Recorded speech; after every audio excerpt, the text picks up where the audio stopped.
ఇప్పుడు ఎంత చిన్న ఇల్లు కట్టాలన్నా మినిమం 10 లక్షలు అవుతుంది స్థలం మంది అయితే. కాబట్టి అదొక సమస్య. అవును.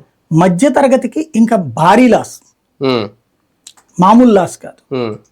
ఆ ఇల్లు మధ్య తరగతిది స్ట్రాంగ్ గా ఇల్లు ఉంటే ఓకే, లేదంటే ఇప్పుడు ఇది 4-5 రోజులు నానింది కాబట్టి వాటి నాణ్యత ఏంటో తేల్చాలి. అంటే ఇందులో వాల్యుబుల్ ఏంటంటే ఆ ఇంటికి సంబంధించిన డాక్యుమెంట్స్ కూడా నేను 2-3 బయట చూసా, అవి కూడా తడిచి ముద్దయిపోయి ఆ పైన పూర్వకాలంలో ఇంకి పెన్తో రాసినవన్నీ కూడా చెరిగిపోయినాయి చాలా వరకు.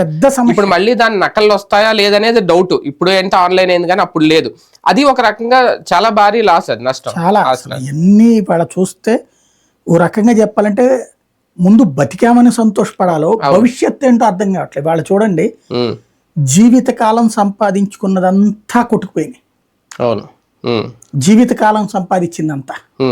ఇప్పుడు నాకే టెన్షన్ ఏంటంటే, ఇప్పుడు అదే ఏరియా ఇల్లు ఎప్పుడో దాదాపుగా మన చిన్నప్పటి నుంచి కష్టపడితే ఉద్యోగాలు చేస్తే కొనుక్కున్న ఇల్లు ఇప్పుడు అది కాస్త చివికిపోయింది. ఒక రకంగా you are one of the victim అంతే దీంట్లో. ఇప్పుడు అది ఆ ఇల్లు అసలే మొన్ననే ఈ సిమెంట్ రోడ్ వేశారు. అంతకు ముందు మేము ఇల్లు కొనుక్కున్నప్పుడు అది కొన్నది ఇల్లు.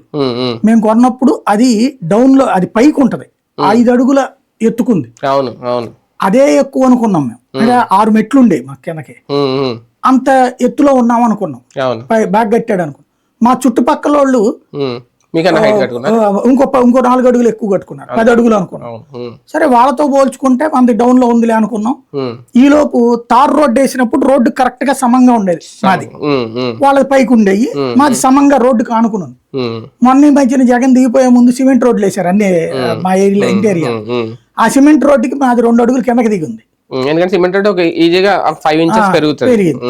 అదే అనుకున్నాం.